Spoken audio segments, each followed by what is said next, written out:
Sir, ಈಗ ಮೂಡ ಹಗರಣ ವಿಚಾರವಾಗಿರಿ BJP ಮತ್ತು ಜೆಡಿಎಸ್ ಪಾದಯಾತ್ರೆ ಮಾಡ್ತಾ ಇದೆ ಸರ್. 4ನೇ ದಿನ ಆಯಿತು. ಏನು ಹೇಳ್ತಾರೆ ಸರ್ ಅದ್ರ ಬಗ್ಗೆ? ಈಗಾಗಲೇ ಶೇಮ್ ಅವ್ರಿಗೆ ರಾಜೀನಾಮೆ ಒತ್ತಾಯ ಮಾಡ್ತಾ ಇದೆ. ರಾಜೀನಾಮೆ ಕೊಡುವಂಥ ಪ್ರಶ್ನೆ ಬರೋದಿಲ್ಲ. ಈಗ ಅವ್ರು ಪಾದಯಾತ್ರೆ ಮಾಡೋದು, ಅಲಿಗೇಷನ್ ಮಾಡೋದು ಅವ್ರ ಹಕ್ಕದು. ಅದನ್ನೇನು ನೀವು ಹಿಂಗೆ ಯಾಕೆ ಮಾಡ್ತಾರೆ ನಾವು ಹೇಳೋಕ್ಕೆ ಆಗೋಲ್ಲ. ನಾವು ಕೂಡ ಒಂದು ಸಮಾವೇಶ ಮಾಡ್ತಾ ಇದ್ದೀವಿ ಮೈಸೂರಲ್ಲಿ. ಮೂಡಾದಲ್ಲಿ ಏನಿದೆ ಅಂತ ನಾವು ಹೇಳಲಿಕ್ಕೆ ಒಂದು ದೊಡ್ಡ ಸಮಾವೇಶ ಮಾಡ್ತೀವಿ. 9 ತಾರೀಕು ಎಲ್ಲ ಶಾಸಕರು ಮಂತ್ರಿಗಳು ಹೋಗ್ತಾ ಇದ್ದೀವಿ.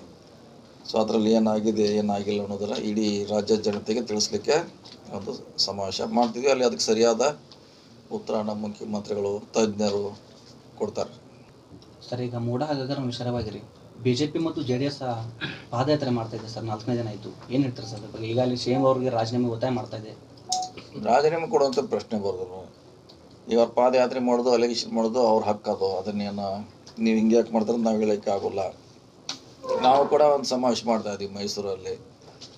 ಮೂಡಾದಲ್ಲಿ ಏನಿದೆ ಅಂತ ನಾವು ಹೇಳಲಿಕ್ಕೆ ಒಂದು ದೊಡ್ಡ ಸಮಾವೇಶ ಮಾಡ್ತೀವಿ. 9 ತಾರೀಕು ಎಲ್ಲ ಶಾಸಕರು ಮಂತ್ರಿಗಳು ಹೋಗ್ತಾ ಇದ್ದೀವಿ.